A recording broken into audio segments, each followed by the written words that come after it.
A pleasant day to each and everyone. I am Aspiah MACAUROG. I'm going to discuss my assigned topic about assessing affective learning outcomes. So, assessing affective learning outcomes, the affective domain encompasses behaviors in terms of attitudes, beliefs, and feelings. Sets of attitudes, beliefs, and feelings comprise one's value. There are various assessment tools that can be used to measure affect.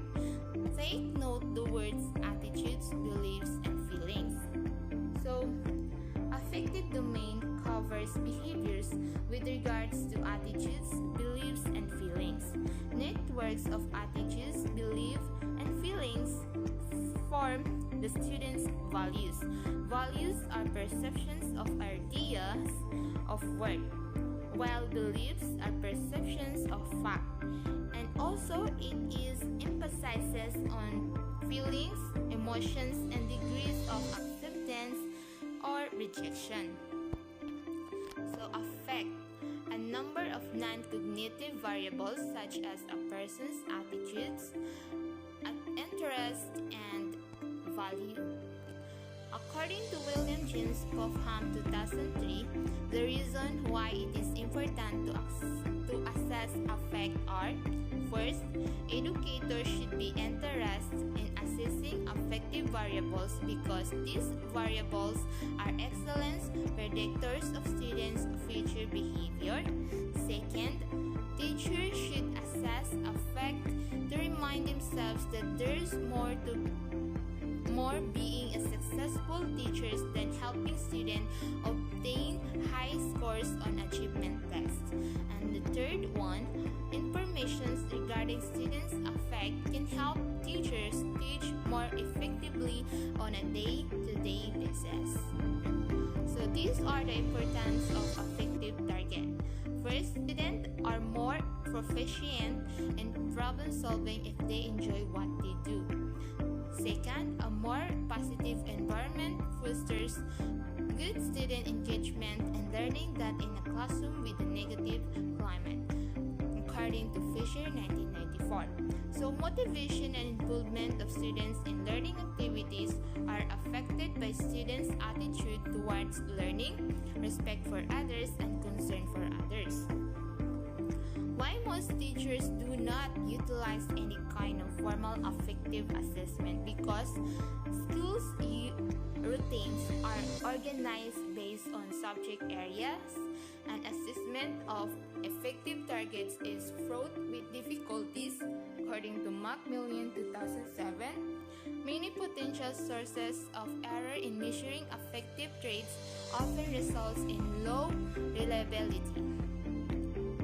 So, these are the positive affective traits and skills are essential for effective learning, being an involved and productive members of our society, preferring for occupational and vocational satisfaction and productivity, example, work habits, willingness to learn, and interpersonal skills, maximizing the motivation to learn at present and in the future, and also the last one, to preventing students from dropping out of school.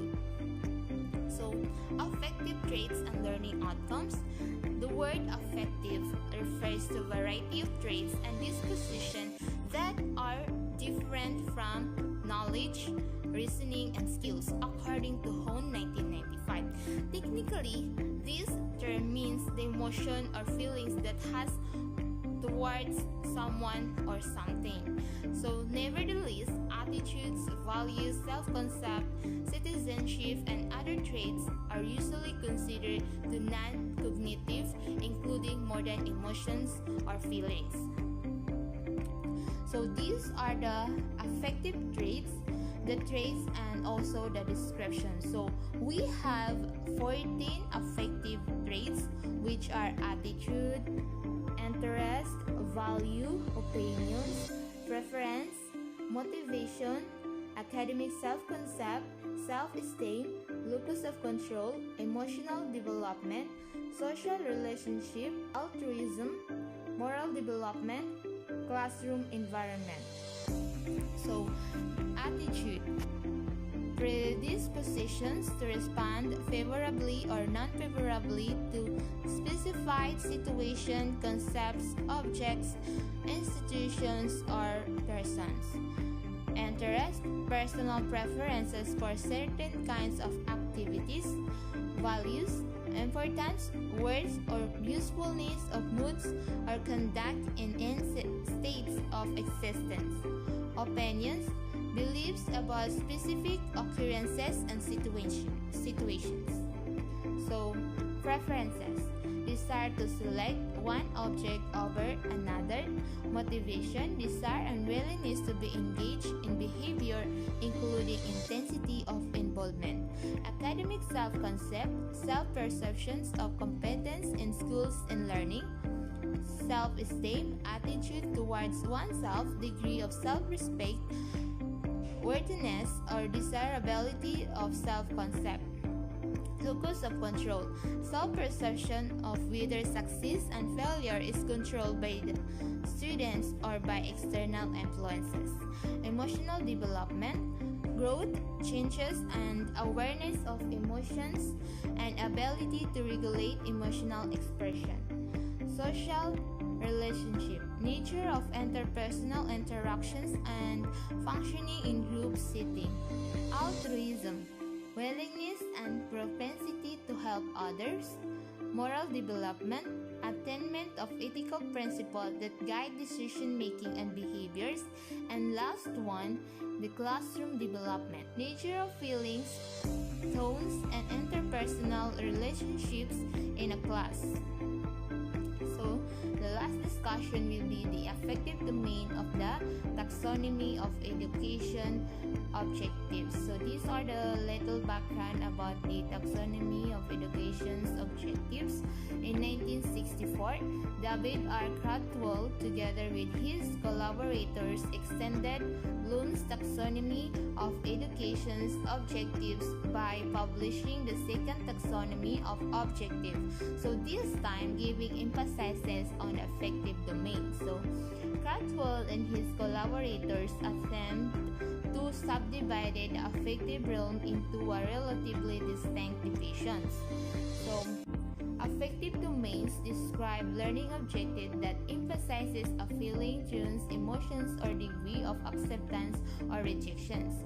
So, affective objectives vary from simple attention to select phenomena to complex but internally with consistent qualities of characters and consigns. We found a large number of such objectives in the literature expressed as interest, attitude, appreciations, and emotional sets of biases. So, these are the 5 levels of affective domain, which are receiving, responding, valuing, organizing, characterizing.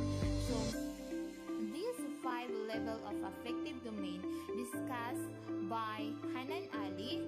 So, this is the end of my discussions. Thank you and have a great day. Hi, my name is Hanan M and I was assigned to discuss about the level of affective domain and the methods of assessing effective learning outcomes.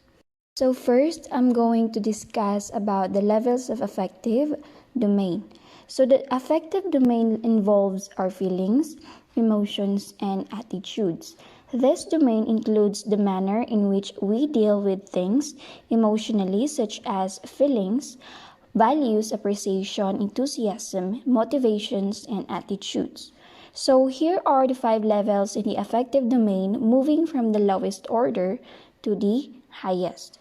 So first is receiving. Receiving is the lowest level of the affective domain. It is simply awareness of the feelings and emotions. It involves passively paying attention and being aware of the existence of certain ideas, materials, or phenomena. So without this level, no learning can occur if information is never received and cannot be remembered.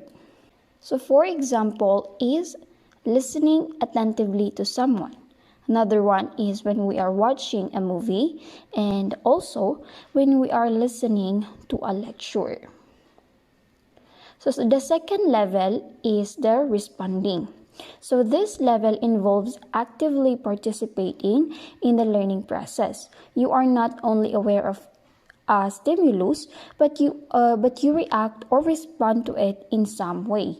So for example, is having a conversation, participating in a group discussion, giving a presentation, or following direction. So third level is valuing. Valuing is the ability to see the worth of something and express it. Valuing is concerned with the worth you attach to a particular object, phenomenon, behavior, or piece of information. So this level ranges from simple acceptance to the more complex state of commitment. Simpler acceptance may include your desire for a team to improve its skills, while more complex level of commitment may include taking responsibility for the overall improvement of the team. So for example is proposing a plan to improve team skills. Another one is supporting ideas to increase proficiency or informing leaders of possible issues. So the fourth one is organizing. So this involves putting together different values, informations, and ideas, then relating them to already held beliefs to bring it into an internally consistent philosophy. So essentially, it is ability to prioritize one value over another and create a unique value system. So the focus of this level is on comparing, relating, and assessing values to create that unique value system. So for example is spending more time studying than playing sport. Another one is recognizing the need for balance between work and family. And then lastly is prioritizing time effectively to meet goals. So the last level is the characterizing. So this is the highest of the affective domain. It is about internalizing values. So it means acting consistently in accordance with the set of values you have internalized in your characterization or philosophy about life. Essentially, you internalize values and let them control or guide your behavior. So the example of this is you spend time with your family. Another one is you make friends based on personality and not from their looks. So the next is methods of assessing affective learning outcomes. So there are 3 feasible methods of assessing affective traits and disposition, but this will be discussed by my group members. Instead, I'll be discussing about the 3 considerations in assessing affect.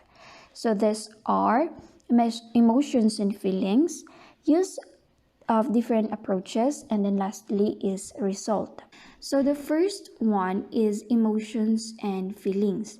So it is suggested that teachers should conduct different assessment over a considerable amount of time. It is because of the being unpredictable of the students' attitude.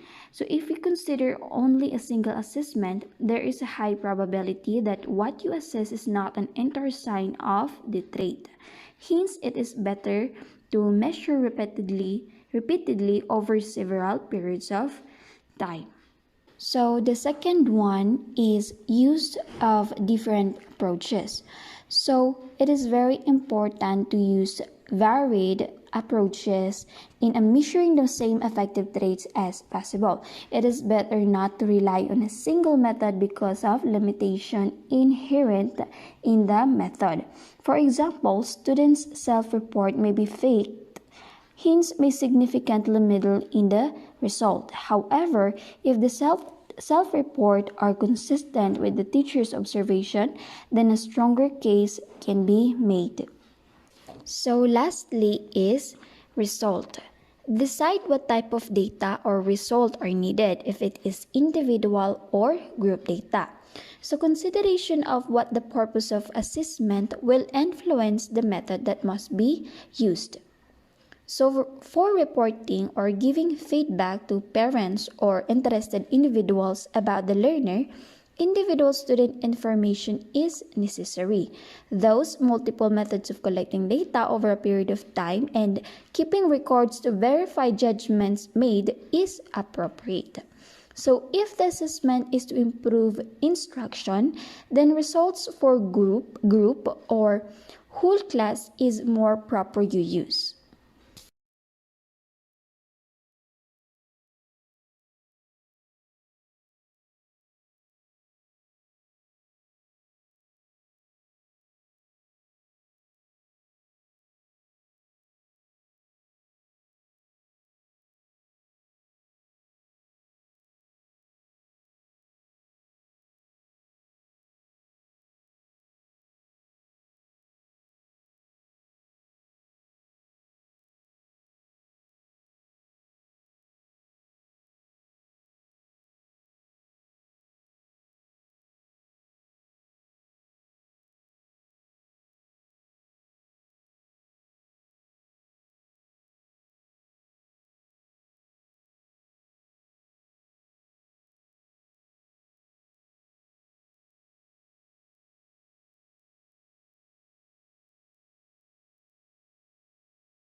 Good day, class.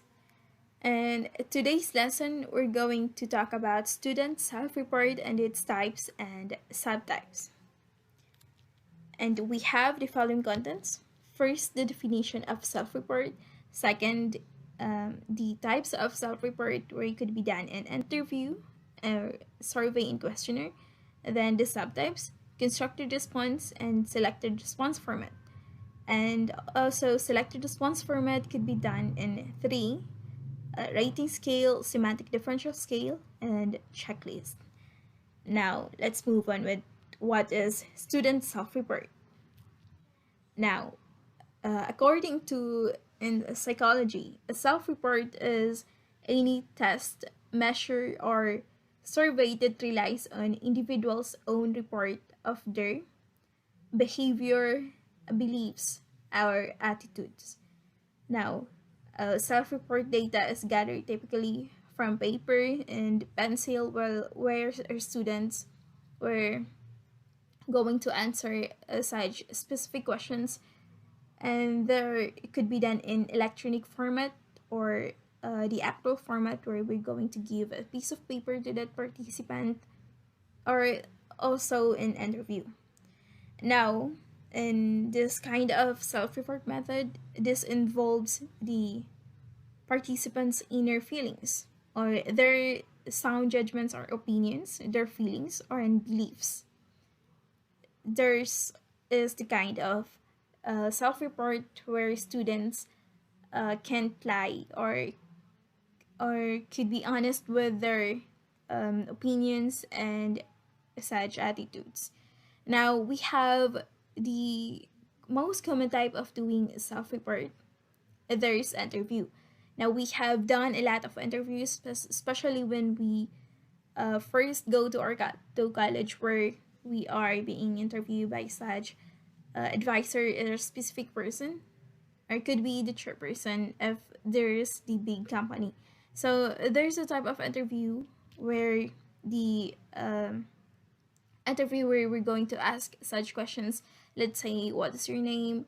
What can you contribute with our company? Or what could be your edge that is not seen with the other applicants? So that is the type of interview, or that is the type of questions that would be asked and the participants. So we have also the survey or questionnaire. So in this survey questionnaire, there is the typical questions, or it could be also done in the multiple choices, where you're going to choose between four choices, or encircled A to B or A to D. So in survey, it is also done in some research papers or in exams or anything. But here we're going to focus about the attitude of our participants and how we're going to assess their learning outcomes. Now, interview versus survey and questionnaire. So what is the advantage, or what is more goodness in interview, or what is more the edge in having a survey and questionnaire? So in interview, it is similar to observations, but in interview, we have more likely focus on in-depth learning of the students, or in-depth reactions or their feelings or their beliefs. Now, we have the experience in junior high school, where our teacher will ask us about this, our feelings, or how about our day, what is going on in our minds. So that kind of situation where our students or our teacher are more curious about our situation. Now, if you are talking with your therapist, you'll be asked about how are you today, or what excites you today, what makes your heart beat, or what gives you the idea to pursue this kind of activities.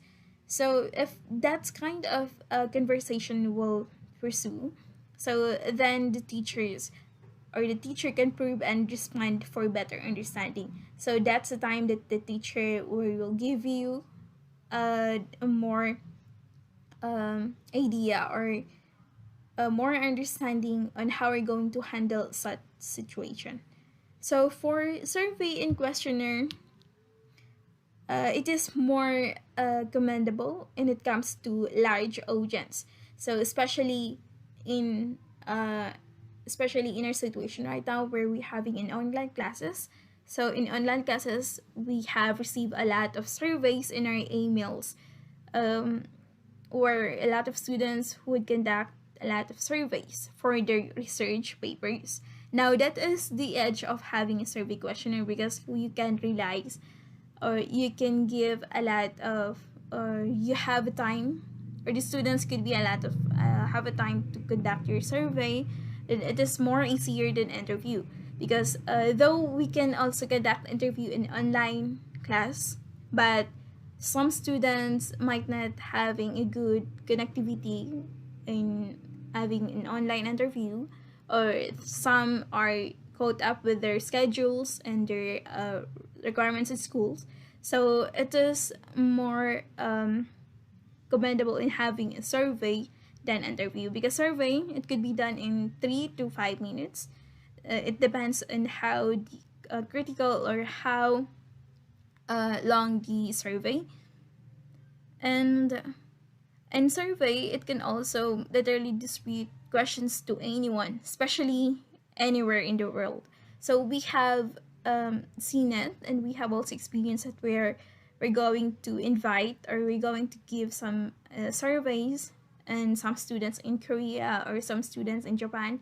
So it depends on the scope of your research or your study. So all you have to do is send them the link to your survey page. Now in survey, it could be done in two formats. We have constructed format response, or constructed response format, and selected response format. So for constructed response format, it is a straightforward approach, asking students about their effect, about responding to simple statement or question. So another way to implement constructed response format is by means of an essay. So we have done a lot of essays where our teacher will be asked to will be given us the specific story or a situation where we having this kind of reading comprehension. Then that's the time that there is a question, specific questions that is relevant to that story or that situation. Then it will challenge us to speak out our minds or opinions about that question. Now in constructed response format as well, is it more on the edge where our opinion or the opinion of the students will be challenged, where the students have their creativity in terms of thinking, that will give us more the idea of how are they going to construct their essay, how are they going to structure their essays, their writing skills, how about their grammars. So that is the focus of having this type of format. So there's the example here, where the question is, how does the word quote unquote person give you a clue as to the meaning of personification? So another question as well is, why do you think a writer would want to use personification in a poem? Or at least two examples of personification found in the poem at left. So as I said earlier, there is this specific questions or specific story that students will going to read, and then we're going to conceptualize that text, and then the following questions will be answered. Now we have two types of conducting this constructed response format. We have analytic methods and holistic ratings. So in conducting this type of format, it is ideal that we have the scoring rubric will be based about the essays of the students or the participants. Now this essay will be scored depend on depend on the method that will be used. So first we have analytic methods. So in essay, in this type of method, the essays are rated in several different categories or for several different characteristics. In analytic method, it may assess the essay the reader in staying focused on the essential features of the answer. And now what we're going to remember in analytic method is it is more on the critical part where you have to more focus about the grammar, the writing skills of the students, on how they or how she or he construct his essays, or also the unity of the words. It doesn't give the good understanding or very clear understanding for the reader. So that's it for the analytic method. Now, in for holistic or global writings, we have it required the essay reader to make only one single rating of the overall quality of the written answer. Now, unlike in analytic method, it is more on complex part, where there is the specification of each part of the essay, while in holistic or global rating, it is more on overall or one single rating for the essay. Now, let's say that we have this one single rating for this kind of essay, then it captures the some kind or some specific parts of the essay, then that type of essay will be in. Now, and like in analytic method, the grammar used in the essay will be scored. The type of structures that he used or how does it give the clear understanding of the readers will be scored. And for the selected response format, we have 3 ways of implanting the selected response format in assessing effective learning outcomes of our students. We have rating scale, semantic differential scale, and checklist. Now, the good for having selected response format is that it assures anonymity. It is an important aspect in considering the traits that are personal, such as values and self-concept. Now, the self-response format are considered to be an inefficient way of collecting information. So, unlike in constructed response format, it is more on the it is more on the opinions and the perceptions of the student. Now, for our selected response format, there is the selected questions that is included in the questionnaire.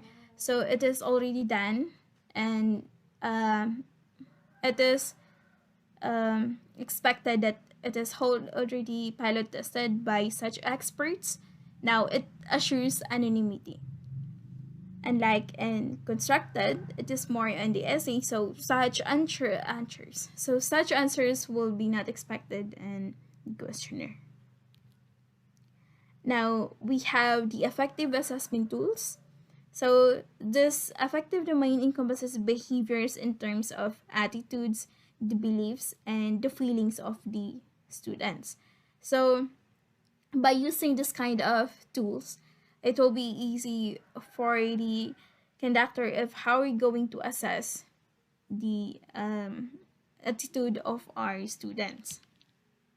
Now, first, we have the rating scale. So according to NITCO 2001, rating scales can be used for teaching purposes and assessment. So first, we have rating scale. Scales help students understand the learning target outcomes and to focus students' attention to performance. And number 2, we have completed rating scale. So by using this kind of scale, it gives specific feedback to students as far as their strengths and weaknesses with respect to the targets to which they are measured. Third, we have students not only learn the standards, but also may internalize the set standards. So, for example, if you have this kind of scale, then the students will be not just going to learn and how she's going to vary the answer, but she's also going to conceptualize the set standards and how we're going to choose the kind of answer that will best to this kind of standards. Now, in number four is we have this rating scale help to show each student's growth and progress. Now, we have two types of rating scales in constructing and using this type of scale. We have numerical rating scales and descriptive graphic rating scales. Now, for numerical rating scales, it translates the judgments of quality or degree into numbers. Now, we have number and word. Now, it is more on a short description or short verbal description. For example, we have, to what extent does the student participate in team meetings and discussions? We have 1, 2, 3, 4, 5. Now, let's say the short verbal description of these numbers are 1 for poor, number 2 for 1 for very poor, 2 for poor, 3 for average, or 4 for good, and 5 for very good. Or that is the kind of short verbal description in numerical rating scales. Now, as for descriptive graphic rating scales, we have this type of format that replaces the ambiguous single word with short behavioral descriptions of various points along example. So unlike a numerical rating scale, it is on short verbal descriptions, but here in good descriptive graphic rating scales, it is more focused on the behavioral description. So for example, we have, to what extent does the student participate in team meetings and discussions? We have the scale of never does the student participate in team meetings, or second is often does the student participate in team meetings and discussion. Or we have another choice, it could be more than the students participate in team meetings and discussion. So that's kind of descriptive or short behavioral description that is focused on the behaviors of the students.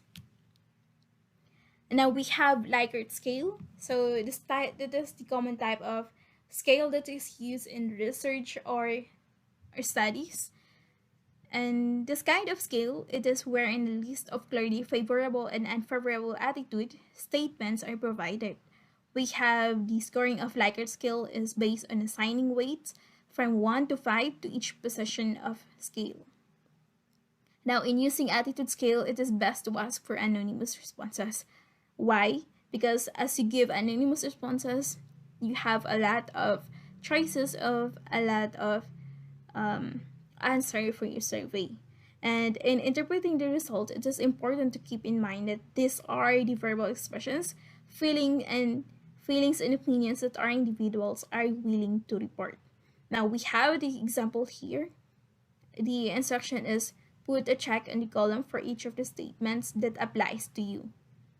Now, SA for strongly agree, A for agree, U for undecided, and D for disagree, and SD for strongly disagree. Now, for the third type of scale or format for assessing effective learning outcomes is we have semantic differential scale. Now, this is another common approach to measuring effective traits is to use a variation of semantic differential. Now, as the word suggests, semantic. Now, when we say semantic, it is the study of meanings. Now, the scales is use adjectives pairs that provide anchors for feelings or beliefs of the participants that are opposite in direction and intensity. Students would place a check between each pair of adjectives that describes positive or negative aspects of the traits. Now, we have the example of traits and attitude toward mathematics subject. Now, what could be the scale of the student when it comes to their feelings or beliefs? Now, when you're having a mathematics subject, does it boring or does it interest you? Or another choice is mathematics subjects is important or useless. So that is the type of examples, or that is the example of having a semantic differential scale. And the last one is we have checklist. In checklist, it contains criteria that focus on the intended outcome or target. Now we have seen a checklist where we're going to put a check in those that are realized or that are connected to the uh, intended outcome of the student. Now, checklist helps students in organizing the task assigned to them and to logically sequence steps that will lead to successful completion of the task. Now, when we say checklist, it is more an organized part. So, according to Burke 2009, one of the effective assessment strategies to monitor specific skills, behavior, or dispositions of individual or group of students. And that is for my part. And thank you for listening. The third method of assessing effective learners is peer rating. Peer ratings or appraisal is the least common method among the three methods of assessing effect because most of the students do not take this seriously. Peer ratings is seen as relatively inefficient in terms of nature of conducting, scoring, and interpreting peer ratings.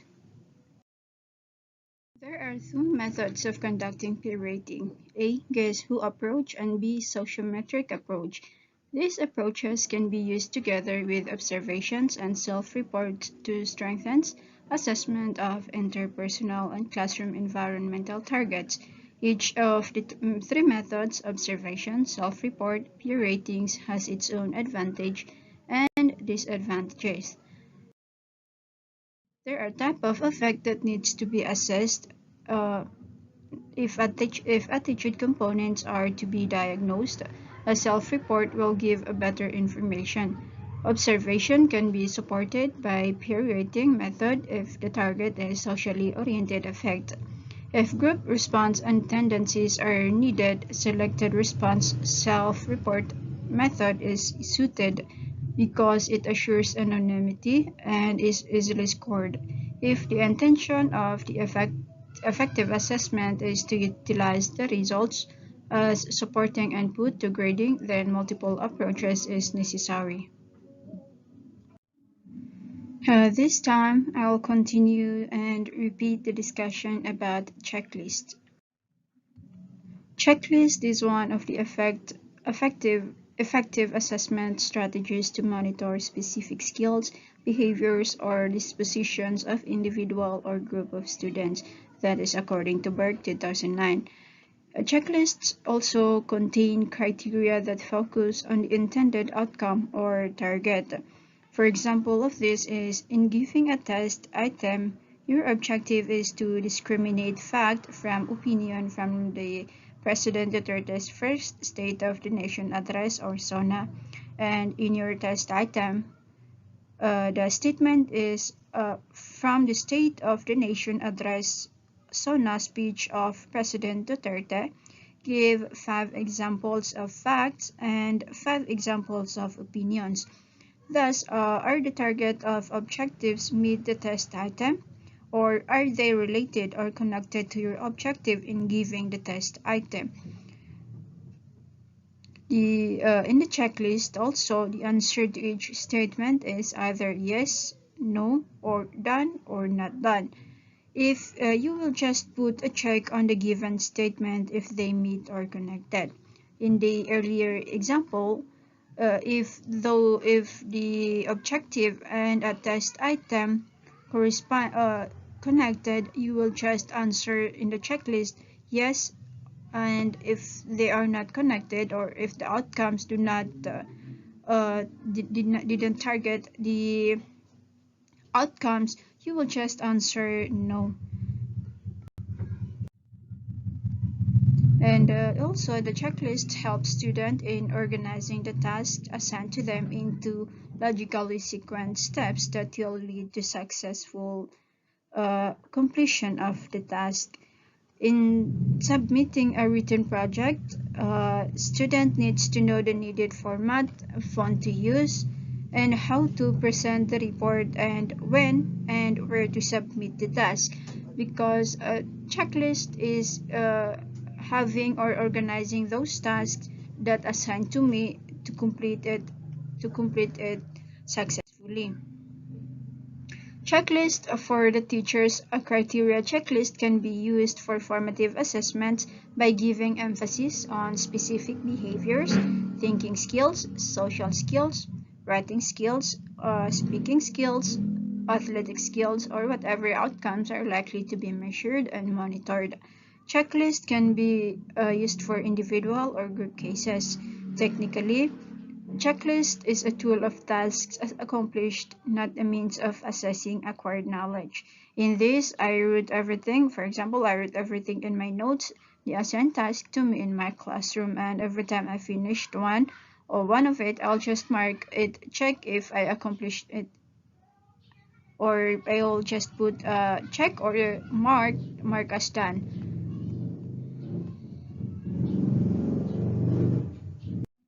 In planning for criteria that will be used in checklist, the criteria must be aligned with the outcomes that need to be observed and measured. Generally, a criterion is defined as a standard that serves as a reference for judgment or decisions.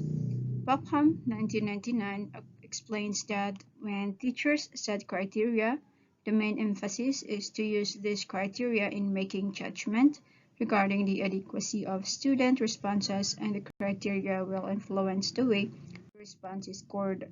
So why use checklists? Checklists make a quick and easy way to observe and record skills, criteria, and behaviors prior to final test or summative evaluation. It provides also information to teachers if there are students who need help to avoid failing. It also provides formative assessment of students' learning and help teachers monitor if students are on track with the desired outcome.